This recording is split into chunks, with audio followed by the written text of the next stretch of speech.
Hello, everyone. For those of you who do not know who I am known as the creator of the Orisha Wisdom community. And if you have heard, I am the voice of the Orisha Wisdom podcast. I am Omileti Olubumi, and in the first episodes of the Orisha Wisdom podcast, I was known as Iya Omileti. It is unfortunate that I have to make this video. I recently found out that I don't have Ocha, and this was confirmed by 4 very elder babalawos. I'm not trying to get into the full details, but want to get this all out. The story is very, very long, but I'm going to begin with last year. In our house of Egbeagbelebutioshe, if you do bad things, you get something called a write-up. It's basically like they write down what you've done wrong. They have a set of protocols which are now called bylaws, and I basically call it the Book of Rules. And last year, what happens is when you get a write-up, you basically get charged. They read you your charges, and you have to go in front of the council of elders. And basically, by the time that you get called into a write-up, you will never escape innocent. You're always guilty by the time you come in. This is what I was charged with last year. Teaching others what you have learned or witnessed within the Egbe is not allowed. It is the responsibility of the elders of the temple with their years of experience to be able to explain, teach, and guide others. This responsibility falls upon the shoulders of the elders of the Egbe and not anyone else. In doing so, it will be considered an act of great disrespect and loyalty. This is what is written in the Egbe's bylaws, what I call the Book of Rules. Last year, I came up with a podcast, or I think it was the year before. Either which way, the podcast is called Judgment and the 16 Principles of Ifa. I will definitely link all of that so that you can go and re-listen to it. I had to change the title. I'll explain.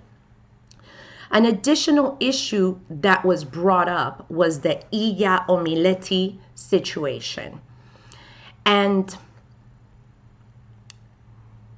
this is very difficult for me to talk about because I was charged with plagiarism. Because my husband,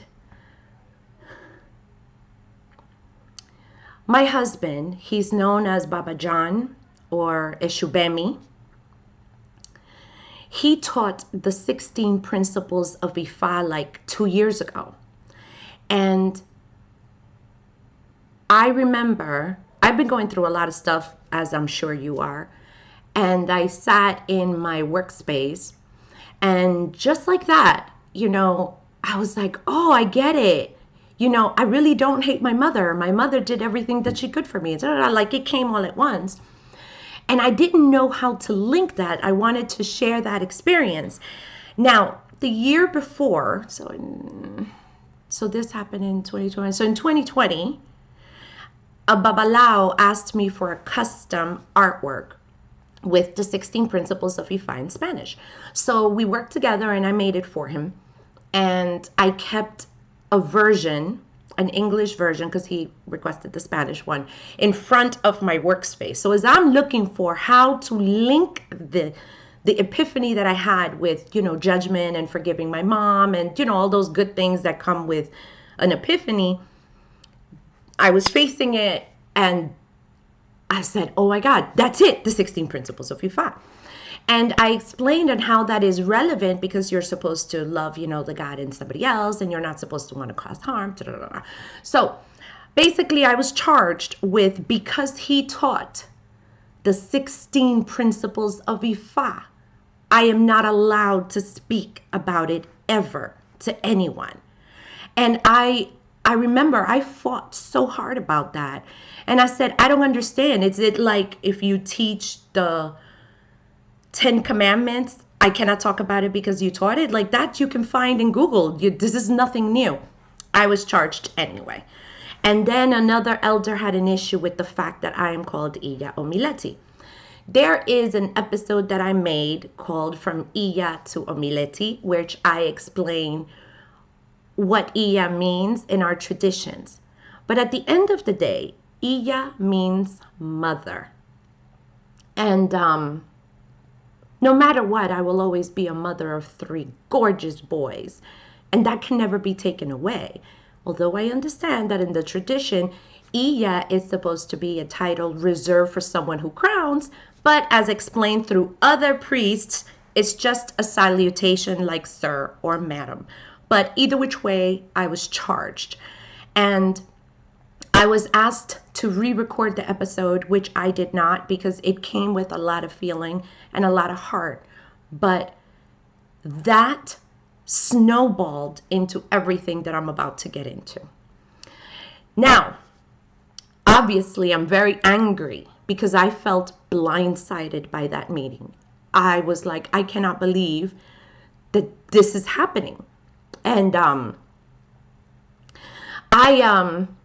remember that, and it was just very, very difficult. And I didn't speak to my husband for quite a bit because he was in that meeting. And although what he said, I didn't vote, oh, he had a lot to say.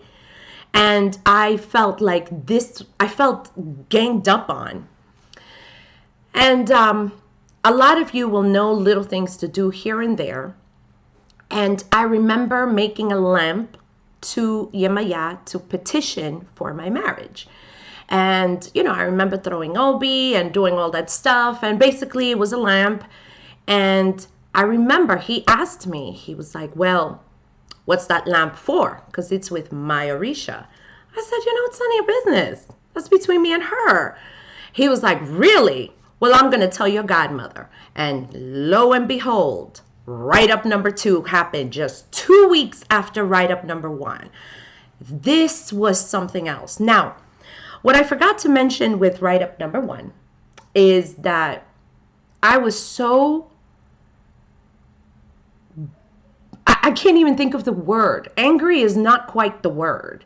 It was bewildered. I felt like I was thrown under the bus. I felt that it was completely unfair and irrational. I decided, well, if you taught the class, and this is from me, from his wife to my husband.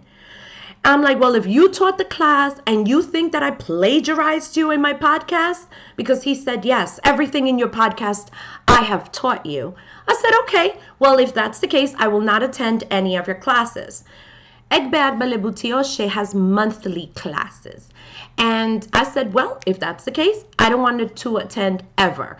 And my godmother, Oshunfumilaja, she was like, no, let's, like, this is getting too far. Let's just do it for 6 months to see. But my thing was, I'm not going to go through that. And I don't want to go through that again. That was so demeaning, what I went through. And I just felt like that should not be done. I felt like I was in court and I was going to get hanged no matter what. And so I decided not to attend any classes. So I just wanted to get back to that. And I might be jumping back and forth. And I'm sorry, this video might be a little longer than what I wanted it to be. So, well, that happened. I have to tell you, those 6 months that I didn't have to attend class were great. I was quite glad because, one, I could work on the podcast, I could record. I had been doing a lot of inner work, and a lot of the stuff was coming through development, and I didn't have to worry about, well, you taught this, and if I talk about it, you can't say you taught me. And it was just really like it was pulling on our relationship as a marriage, as well as godmother and goddaughter relationship. Continuing. Now, I'm going to talk about the reinstatement meeting. Now, this is where the story really starts to thicken. So in January, early January 1st, It was between the first 10 days of January. I get a text. And the text was, please respond to this meeting. I should have found it. I don't know if I had it, but it was basically like, please, these are the 2 dates available. The Council of Elder wishes to meet with you regarding reinstatement to Egbe. And I'm like, oh crap, I'm kicked out of the Egbe? How in the hell did that happen? Because reinstatement, that's what that means, right? So I'm freaking out. Now for like a week or so before that meeting, I'm not eating, I'm not sleeping, I'm stressed out. This is not only my family, but this is my spiritual family. So to tell you that I was stressed was, yeah. So basically what they wanted to know is if I was going to come to the classes. And I'm like, really? Because that's how you show it? By telling me reinstatement. Like, it was like a really big production. I expressed my anxiety when dealing with anything that is Egbe related. And these processes, they're getting like more like a dictatorship. And then, even though my husband could not vote, he suggested in that meeting that perhaps a suspension of me would be in order, or maybe an expulsion. And I'm shocked. I'm literally shaking and reliving this whole thing. And my godmother's like, yeah, suspension might be a little too harsh, and blah, blah, blah. And the other elder who was there, yeah, I'm not sure about that. Well, they decided that because I am going through anxiety whenever it has to deal with the Egbe, that perhaps I need to undergo a health sabbatical. Now I'm shocked. And this is what came out. During the health sabbatical, no one was allowed to speak with me during the Egbe so that I can figure out my health issues and better my relationship with my marriage and my godmother. I'm remembering that. And I remember that they were saying that, well, since I feel that this is a toxic environment, the Egbe, perhaps I'm the one who should be removed until I sort out my issues and become better. That, this is going to be a very emotional video. And remember when I was telling everybody I'm going through a lot on the podcast? Well, folks, this is it. Now, from there, believe it or not, that's when the story really begins. At this point, I'm angry and I'm hurt. And I feel alone because remember, the whole Egbe is mandated not to speak to me at all. So I'm really alone. And 2 months after that, oh, by the way, I do need to specify that I did not speak to my husband after that. I was very angry and I was so emotional that I didn't want to speak with him because I felt that if I said anything, it was going to be bad. I needed to calm down and I needed to just center myself. Well, 2 months after that, on March 21st of 2022, my husband asked me for a divorce. And this is where this story takes shape.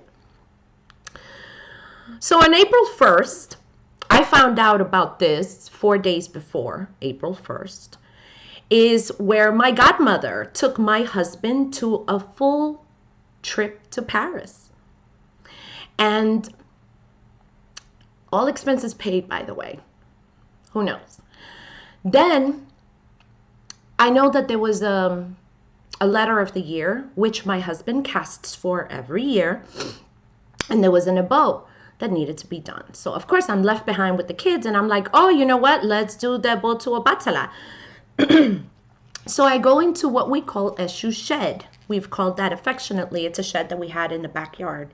And it's locked. it's never been locked in the 7 years we've lived in the home. I'm like, what's going on? So I'm not going to disturb my husband in whatever he is doing over there, even though he asked me for divorce. I'm like, okay. So I called a locksmith. I opened it, and I'm going to tell you the items that I got out. Cotton, shea butter, I think it was 1 or 2 jicaras, cascarilla. Yeah, because it needed eggs. It was something for Obatala. I got that out, and that was it. Boy, oh boy. When he got back, I remember being on the phone with a friend of mine, and he comes out, and I actually have a witness on this. He basically reamed me and ripped me a brand new asshole.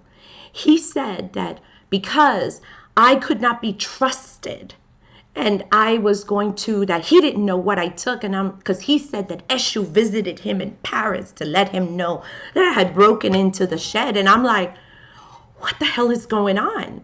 All that I did was to get the things for Diabo. And we couldn't do it because then I think it was John wasn't feeling well. I don't remember what happened. I think it was that my son, little John, wasn't feeling well. Okay. I remember that he said that I would no longer be able to pray in the Ijabu in the house. So it was locked. I was locked out of my prayer area where my Orishas were, without my husband being present or while he was in the home. So if he was not at home or he was not present, I would not be allowed to pray.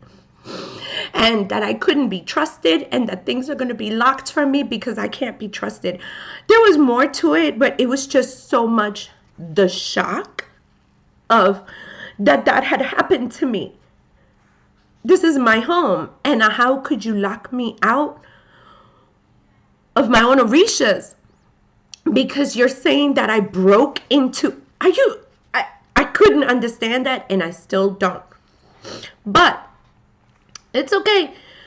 I was embarrassed that I was on the phone with someone to hear him yell at me and speak to me in that way.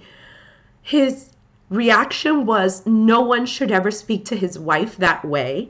And you are a person just like everybody else. You should be respected. That doesn't happen in this Egbe anyway. So, moving on. May 2nd, I was kicked out of the spiritual house of Egbe Agbelebuti Oshe. I remember that they sent me another summons. I was being summoned by the Council of Elders. What I didn't tell you after the last meeting, I was so sick. I got so sick that my stomach was churning. I couldn't sleep. And I'm like, I can't take another one of this type of hit from the house, because they act as though they're judge and jury and court and police and FBI and CIA. And I'm like, I can't. So I did not respond. May 2nd, I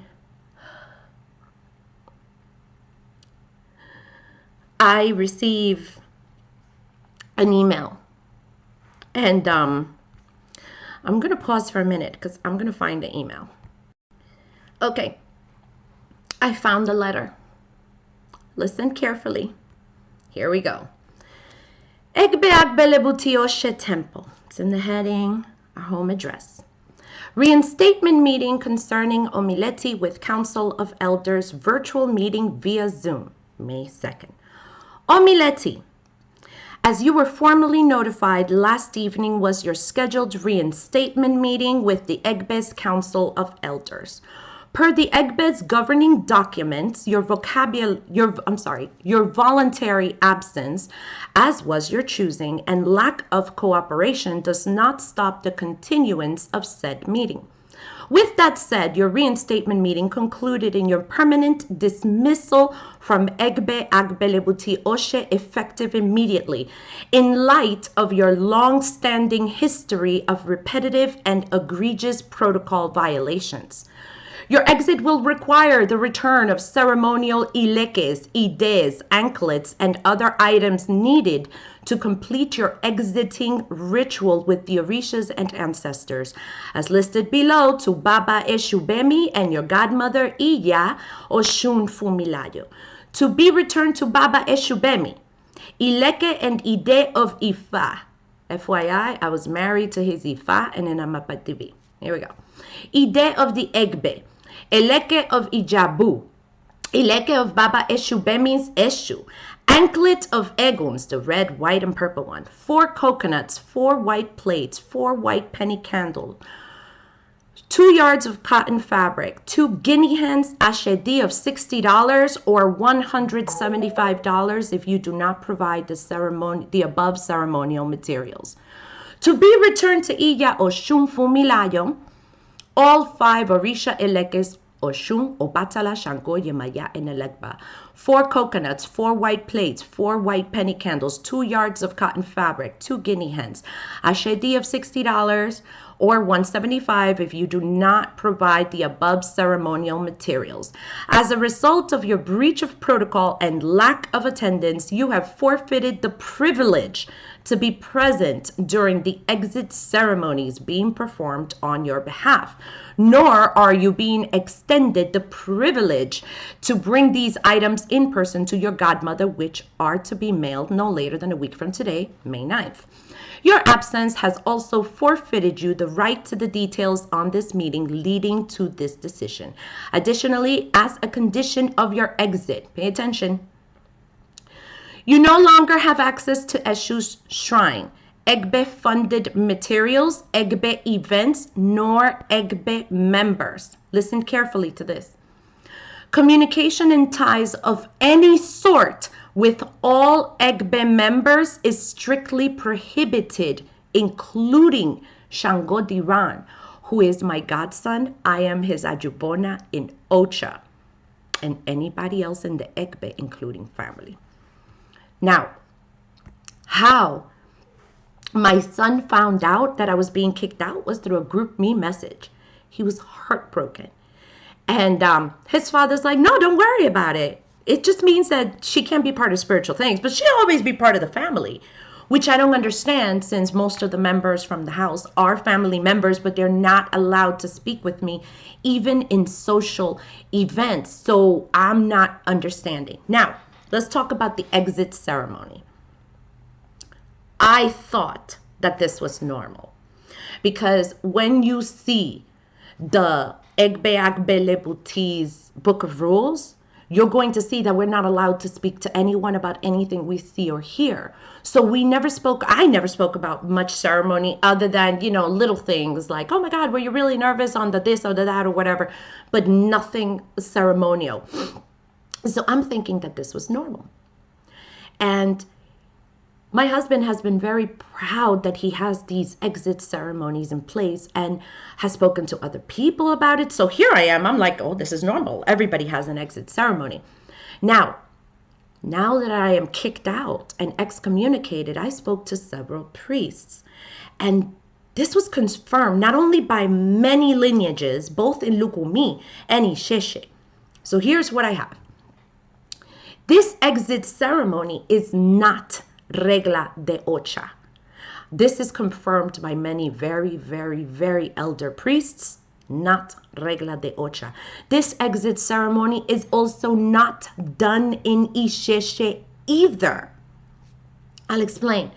I found out that the exit ceremony performed by the Egbe that I had just been, kicked out of, but I had come to love and adore. This was my family. It's not a real one.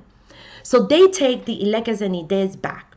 My husband already had taken the Ilekes before the letter was even written because I would leave them, we're married.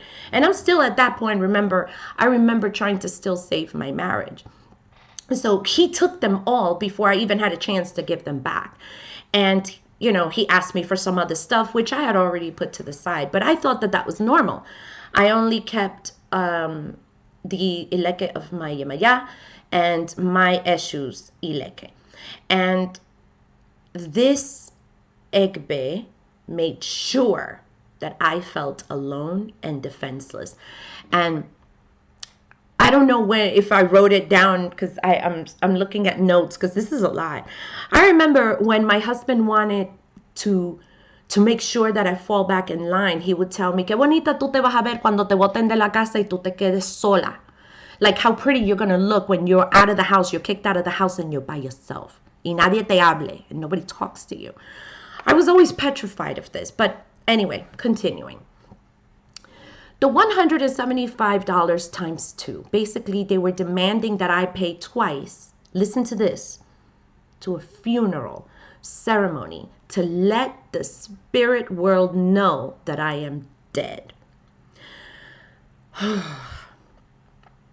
This, I found out, is a sacrilege to all of the spirits and a huge disrespect to the essence of the person who is living.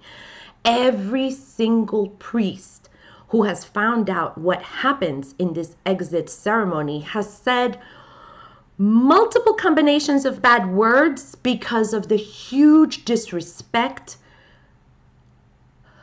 on a human level that's done to others. This really hurt me, and I didn't know. Now, I wouldn't think that my son's father, who I've loved for 15 years plus, would actually do something like that to another person. On a human level, this is wrong. And I doubt it, but I am pretty sure my son, who's 15, was there for it. Okay. How I found out. So this correlates. So he has said, well, this is to let the ancestors know that you're no longer here so that they don't have anything against you, especially because usually it's somebody who's done something really, really bad, so that the Orishas and the Egons don't come and get that person because now they're considered dead. And you know that their name is never mentioned. They're called difunto or difunta, like the dead person, male or female. So in essence, this is a combination of a sonra, all you priests will know what that is, and an itutu, when those plates are broken and there's a body, there's blood and everything, to tell the spirit world this person has died. And this is a funeral basically for a person who is very much alive.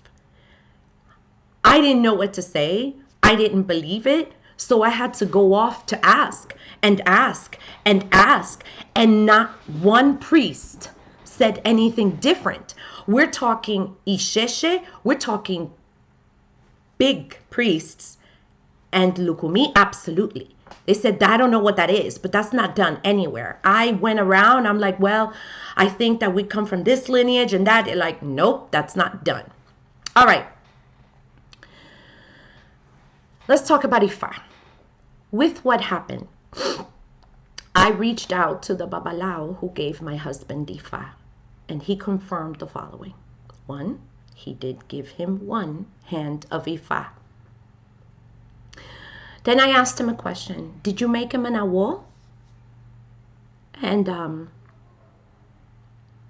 he said no. Now, I remember the day that he was very busy with my godmother. And of course, I'm used to it. They're doing spiritual stuff, whatever. And I'm taking care of the kids. And I remember being in the living room. It was hot. And I'm, keeping the kids quiet. After much planning, animals, lots of ejerosung on their foreheads. I remember at the end, he just walked up in between one of the breaks. Close to the end, it's nighttime. And I remember he told me, baby, you are now married to an awo. And I remember I was sitting on the couch and I said, congratulations, baby. Are you a babalao? He goes, no, an awo, like a babalao. And honestly, I was truly happy for him, and I was truly happy for her because she became an Iyanifa. Now, it was just him and my godmother in the house. And after that day, he was an awo and she was an Iyanifa. I didn't think anything of it. The Babalao tells me that many Babalaos, both in Isheshe, which is what he gave him, or Lukumi, he doesn't have Ifa in Lukumi, but he's an Ifa priest in Isheshe, they have to be present to birth a new awo. He said, and I can quote it, The ceremony is intense and cannot be done by the initiates themselves. Now, at this point, I'm like, oh boy. The Babalao confirmed that based on his lineage, because he's the one who gave him one hand of Ifa and most others, no Awo can create any Orishas on the Obon. And this has been a common practice in my Egbe. And he said, yeah, any Orisha can be made in the Obon, and and that's the way it's been. So I know that he has made his Orisha Oko that way. Many Eshus have been done that way and have been given out to people. So I reached out to other Babalaos in both Isheshe and Lukumi and confirmed the above, with the exception of only one small lineage, and they said that maybe they can be made on the Obon, but that one can never birth or work for anyone else except the person that it's been, born from the Obon for. And I was like, okay, that was the only one, and that is after asking a lot of people. Now, this came out, and I'm going to call it the 256 Ikin situation. So it is common knowledge that my husband, Baba John, has 256 Ikins, which he divines for others. This is how the castings of the year are done, the letters of the year, the readings, all that stuff. He has a beautiful Nigeria. It's beautiful. Ceremonies are done to others. I was married to that, He was very proud of how he maintained these 256 Ikins, and me as his PTV, I had to clean them, count them, all that stuff, which, oh my God, I tried to avoid, because sometimes working this was very, very stressful, working in the Egbe. Then I said, wait a second. When I mentioned, I don't know how it was that I mentioned the 256 Ikins, and this was like in a passing conversation with another Awo. And I remember the Awo stopped me in my track. He goes, stop. That's impossible.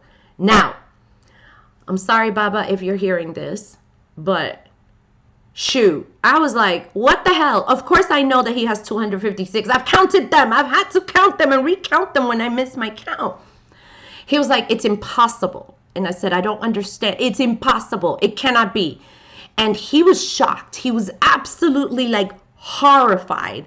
And he explained the following. He said, there is only one person in the world who has the right to use the 256 Ikins. And this is one Babalao appointed by the king in Nigeria, and he is the one that casts for the king and the world as a whole.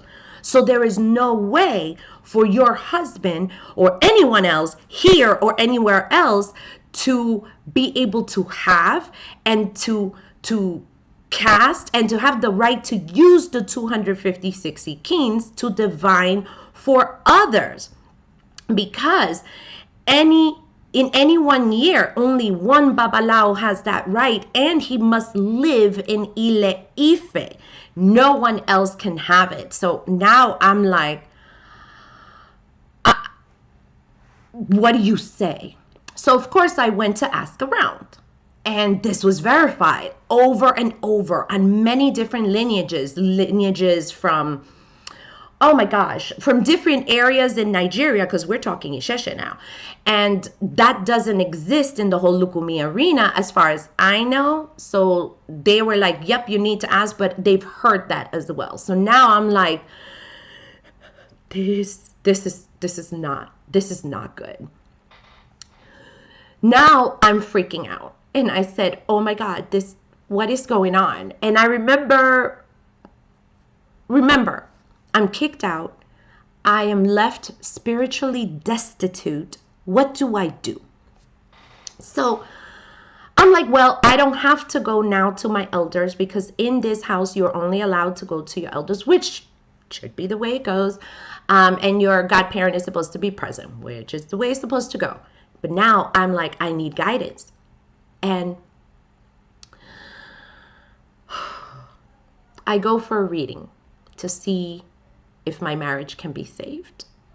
Believe it or not, you don't throw 15 years just like that. So I get a reading. And wow, they speak very clearly about my marriage, but it wouldn't close because there's an issue. And you know what the issue is? It's about my Ocha.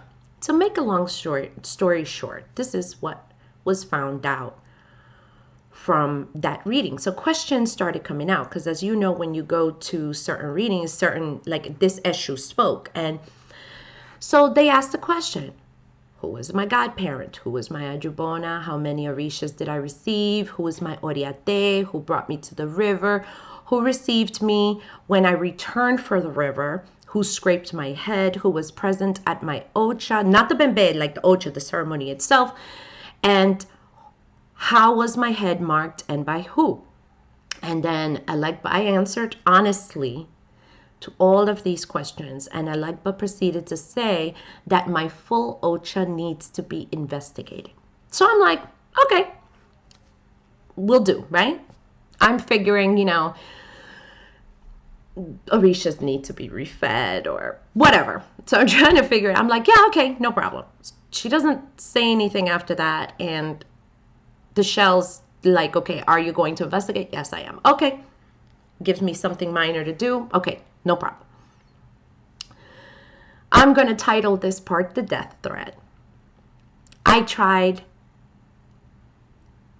asking for help and reading books to fix my marriage, but my husband refused. I think he was done, and he didn't want to work anything out with me. I begin to reach out to others to have someone to talk to, because remember, at this point, there were only two people that I was talking to, and one of them is of professional capacity, so there wasn't going to be, I didn't have anyone to talk to. And I keep going to Egun, to the Egun shrine. I, start talking to just a few others, and this was very hard. I remember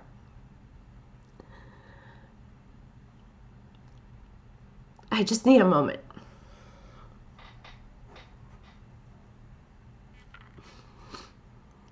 I do not know why you think that you could ever do anything without me knowing.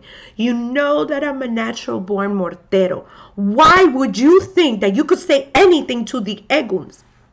I know what you have said at the Egun shrine. And stop going to my mother. Those are my Eguns, not yours. Oh my God, that broke my heart because our Egun shrines were together. Now I'm scared because I'm supposed to go to Egun when I need help. I can't go to anyone. He tells me that the spirit of the Nganga said that he would kill me, that all I would have to do is be walking about and he would make sure that I have a heart attack. Y ahí yo caigo, like there I fall. But that he told the muerto, no, don't do that, because that's my children's mother. And she's the mother of my kids. And he said, I remember this. I remember when he told me this. He said that he has friends who told him that he doesn't need to get his hands dirty, that they will kill me. But of course, he told them, no, that's my children's mother. And he told me that I better not even think of giving any like ademu or whatever, or rum. I remember he mentioned rum to the Egun of the pot, because that Egun doesn't have a pact with me, but with him. And there is nothing that I can do with him, and he will never listen to me. Now, I'm petrified at this point that I could be hurt by him, by his friends in the religion, by the spirits that I have come to trust and love, and I seek advice. I reach out to several paleros who confirm that this was not only a threat, but that if it is a muerto in an enganga, he would have to send it out to hurt me. They don't tend to work on their own. But something that was in common with these paleros that I reached out to, and some was they also had ocha, cariocha, for more than 10 years. Funny enough, when you talk to people who have eguns, they start chit-chatty. They get really chatty sometimes. And they asked me the same questions that I was asked in the reading, almost like that. I was honest. I responded honestly. And they said, you know, you really need to check into your ocha. And somebody said, I don't know, mamita. I remember him saying, I don't know, mamita. You need to have this checked out. I said, okay, I will. Now we're going to table this. We're going to come back to it. Now we're going to talk about the Oba. When my husband introduces himself, he will say that he is an akpon, he is this, he is that, he is an awo, he is an Oba. Now, I'm in touch with various Obas. And at this point, they ask me a ton of questions.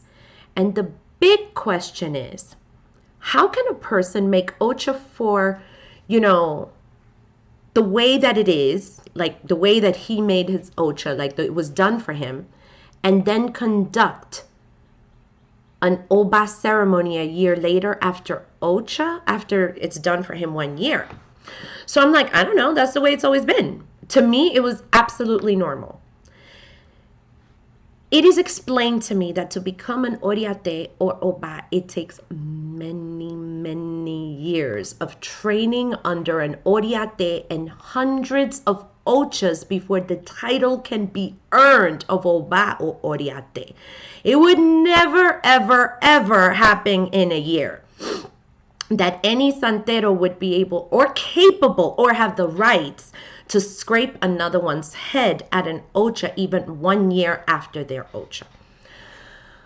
I'm like, but that's the way it's always been. They're like, no.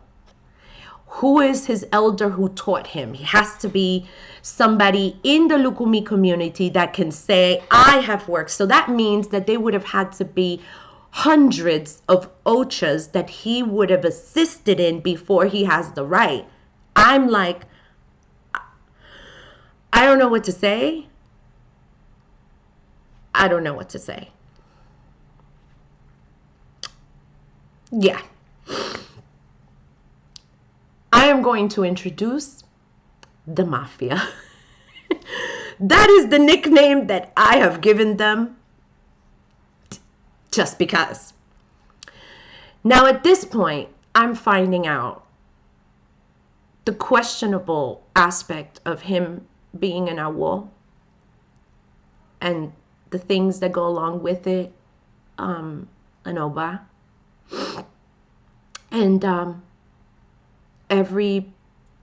like I said, at this point, I think I've done one reading at that point. But my ocha keeps coming up. It keeps coming up. It keeps coming up. And I spoke to a very, very, very elder babalao, very well respected in our community. I asked to meet him to see if my ocha can be investigated or maybe fixed. I was told, oh, well, if this is wrong, don't worry, you could do this, you could do that. There's ways, don't worry, there's ways. Because some things are sounding okay, and I'm like, oh my God, there's hope. So let's see if we can fix it, because now I'm on my own. The way that I can say it is a small group of elder babalaos are called in for this reading, and they're not told why they are there. Only one knows. Each of the 4 babalaos present have over 20 years of birthing, like of being a babalao, and have babalaos birth other babalaos, and have been witnesses at the births of other babalaos. Like, we're talking very legitimate, proven babalaos, not awos, babalaos. At that reading, it is confirmed that I do not have ocha, nor does my godmother, because my husband's Ocha is invalid. At this point, my life falls apart. So I thought, until it hits me that my son does not have Ocha, and this year he would have made 10 years old. And my godson doesn't have Ocha.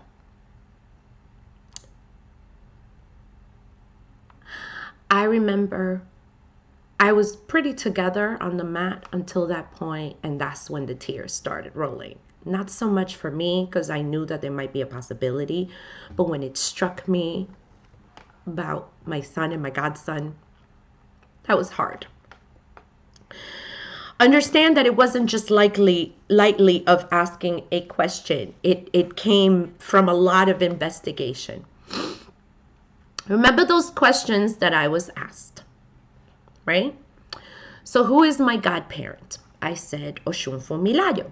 Everybody knows because she hangs out with, she's basically the shadow of my husband, who is everywhere. So Irma is known as Oshunfo Milayo. Okay. Then they go, who is my Ajubona? I said, I don't have one. They're like, what? And they're like, how did you? I said, no. I was told that you really don't need one, but to say this name, I think is Maria Oyao or Maria Obatala or something like that. It was a made-up name of two sisters so that nobody would talk. But it wasn't necessary because the ceremony was done. So they're taking note at this point. How many Orishas did I receive at Ocha? So I tell them the truth. I say Yemaya Chango. And who is my Oriate? I said I didn't have one, but my husband presided over the ceremony. And I had an awo there, but he was not in Babalao capacity. He was more as, because he's an Orisha as well, you know, but he was in that capacity only. And they took note. They're like, well, who brought you to the river? I said, well, my husband and my godmother. And they're like, well, who received you? And I said, I don't remember, but I know that one of them walked in first and then I came in after. And they're not saying anything at this point. They asked, who scraped my head? I said, well, my godmother and my husband. And they're exchanging glances at this point. And they're like, well, who is present at my Ocha? Not the bembe, but the ceremony itself. And I said, well, my husband, that awo, who was not there in Babalao capacity, whatever. My godmother, and my godson was helping with the killing of the animals, like holding up some things here and there. And that was it. They asked, how is my head marked? And I said, yeah, it was marked by this, awo who was there. He was in Isheshe. And they're like, how many were there? I said, just him and my husband. And he was like, was your husband part of the marking? No. He was there. He was like, okay, so 1 hour. Okay. And they were like, well, what's your road to Yemaya? And I told them, and they're all like, never heard of it. How was that marked? I said, oh, my husband's Eshu came down at somebody's Misa before my Ocha and said that my road to Yemaya would be that, and that I am never to speak of that again, that she is of the deep, deep ocean and whatever, and that would be her road. So when it was time for my Ita, that was not marked for because he said, no, her road is this, and that was taken as was. So that I will helped to cast for the Diloguns, but it was under the instruction of my husband and how things were going to be done. Okay. Now, Ifa continues to, I can't believe this. Ifa then confirms that my husband doesn't have Ocha either. And some questions were asked. And if you've never been to an Ifa reading, the one thing I will tell you is you can't lie on the mat. If you're asked a question, answer. If you don't want to answer, just say, I don't want to say, but he'll know. Ifa always knows. They ask a question. Who constructed his elegba? I said, well, he did. He's like, wait a second. So he constructed his elegba prior to Ocha? I said, yeah. His godfather was okay with that. He was like, okay. And they do some stuff. Okay. Who is his ajubona? He goes, he didn't have one. And they're like, what do you mean? He didn't have one. And I said, it's the same sisters. So it's a name. Nobody's ever met these sisters. And if not, they'll be paid because that they don't exist.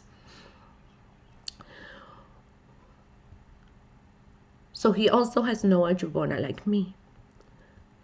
They asked how many people were at his Ocha. And I told them the truth. I said there were 3 people. It was him, obviously him. So other than him, it was his godfather, my godmother, and another Olorisha. And his godfather and that Olorisha are Ibae. So they're not around to tell you, but I have their names. And basically they did it by themselves somewhere in the mountains, upstate New York, whatever. And yeah. Everything was kept a secret, including the date which he was born, which was not August 7th, as he tells everyone, but the 5th. And I'm like, okay, things have to be kept secret. That's fine. The challenge is how things have come to light. There is no one, no elder above him to help. So he and his council of elders can and do whatever they want and has nothing to do with the regla de ocha or traditional faith or orishas or eguns. Listen, there's no elder above him in Ocha alive. We've never met any of his elders in Palo Mayombe or Egungun. I know I haven't in Egungun. No one here has. So if there is a grief or an issue of a question or something or a disagreement, there's no one to talk to for advice or help because we're not allowed to go out, only within the council. And when I tell you that they talk on the phone often about what happens in the egg bit, this is ours. Yeah, I thought it was normal. Like I said, I thought this was normal. So Orunmila confirms, they double check, that he does not have Ocha. And he does have one hand of Ifa, that he does have, but not the rights to perform anything Ifa related, no ceremonies, no asentalles, no giving orishas, no letter of the years, no consultas to others, not yet. And he's definitely not an Oriate or Oba. And there is no way to fix my Ocha or anyone made under his Ocha lineage, which he has crowned. I'm sorry. Need a moment. I just need a moment. During the reading, I take my Ita book and they look at it. And each Babalao is looking at my Ita book and they confer with each other and they cast. And I remember he said, Mamita, you don't have Ocha. And I couldn't understand why. It wasn't until after I speak with other priests, and I will forever be grateful when a few trusted me to show me their libretas, where I begin to understand why my Ita is fully incomplete. And I remember being the house's secretary, and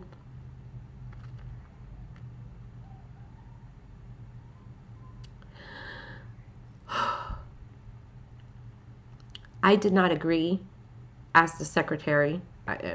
By the way, at some point there were 3 secretaries. I was the main secretary for a while, and it was not by choice either. I did not agree with some of the practices of the Egbe, but I had no one to go to. I did go to my godmother, and she goes, well, this is the way the process, and blah, blah, blah, blah, blah. In my notes, I have the raw fear of doing bad to Egbe. I remember that my husband sat there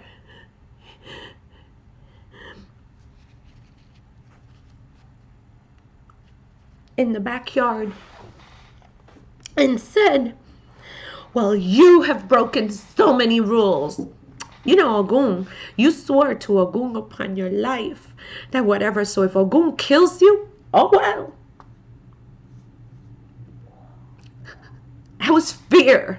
That was fear. The excommunication. Do you know what it is that you have a family? Some of it are like your kids' uncles and aunts and great aunts.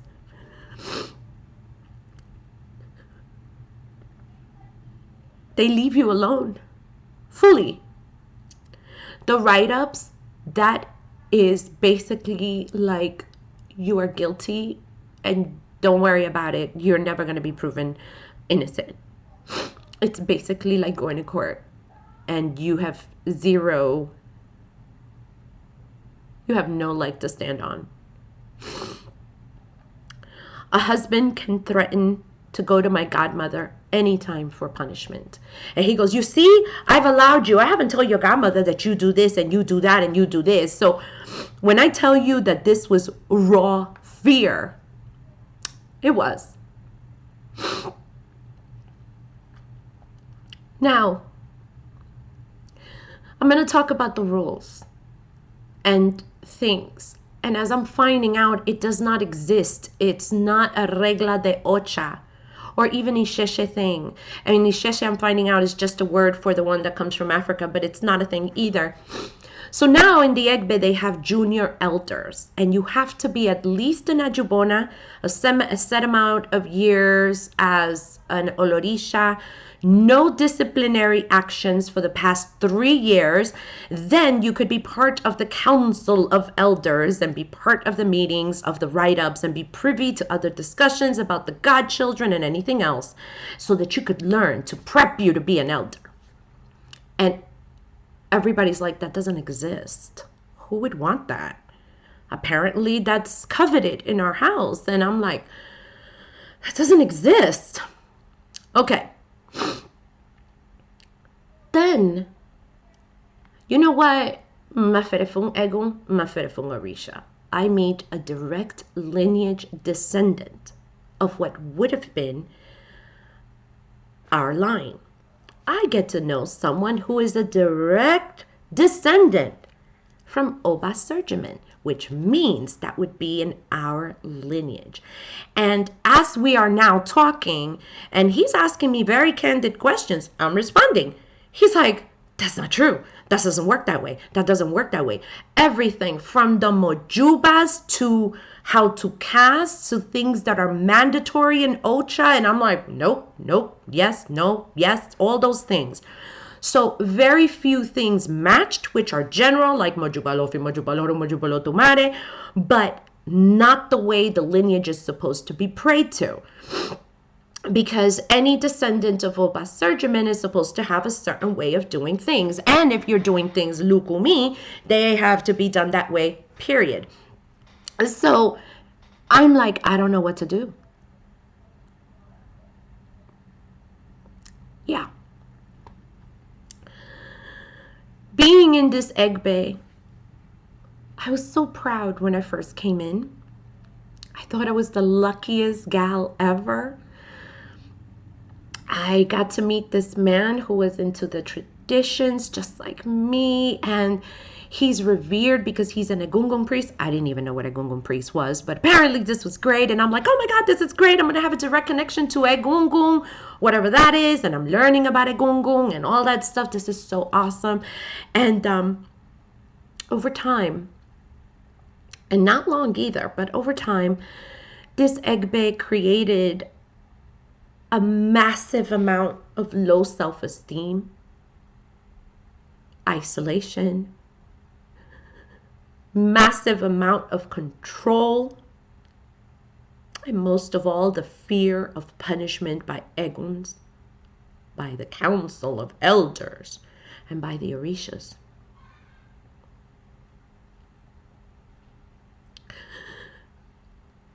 This is, like I said, a very difficult video to make. I don't want anyone to feel the way I did. Now, divorce procedures. I'm finding out that if you're married to his Ifa, like he said that I was, by the rules of Ifa, you cannot divorce the apetibi unless infidelity happened. And if infidelity did not happen, then we have to go to his elder, not to him for no reading. And it cannot be the godmother either. It has to be like a neutral elder, which that never happened. What I found out is that he must give his Ifa to her and can only work that Ifa and others with her consent in her home. But most of the time, as you know, many babalaos do get divorced, but it cannot be in a way that disrespects the woman or hurts her in any way. Orumila doesn't take kindly to his apetibis being hurt. But, well,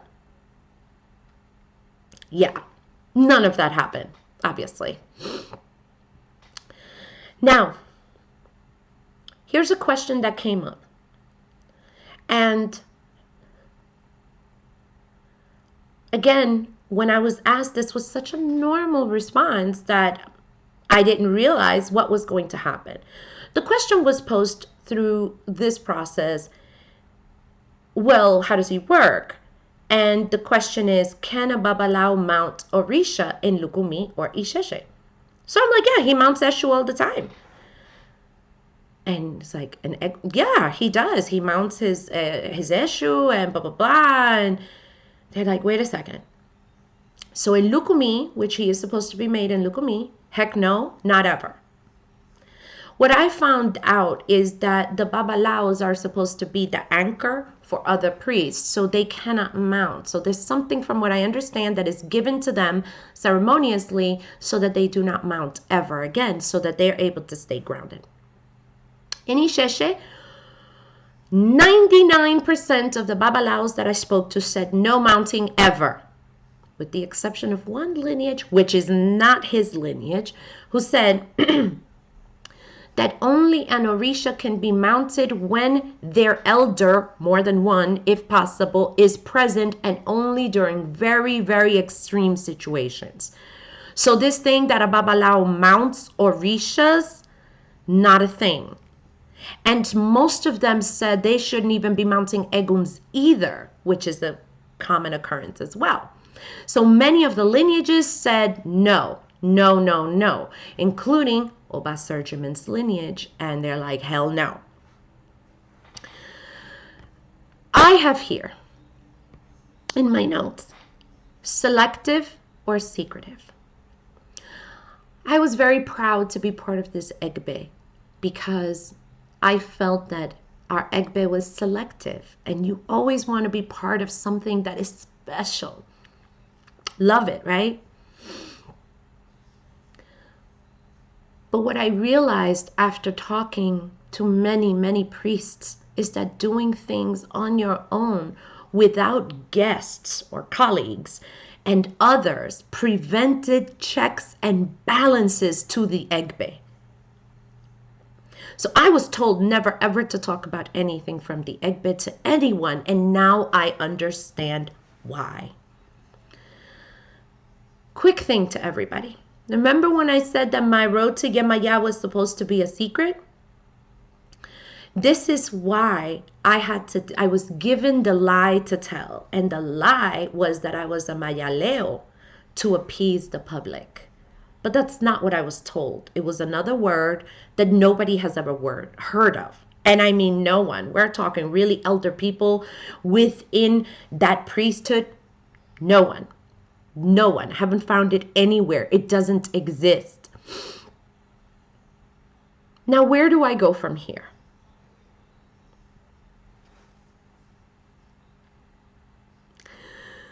Well, I start all over. I will be sharing with you all of my journey as much as I can.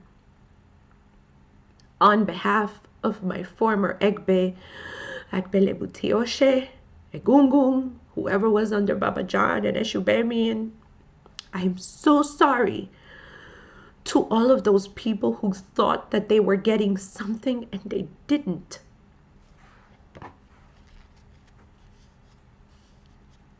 I thought that I was in a great place.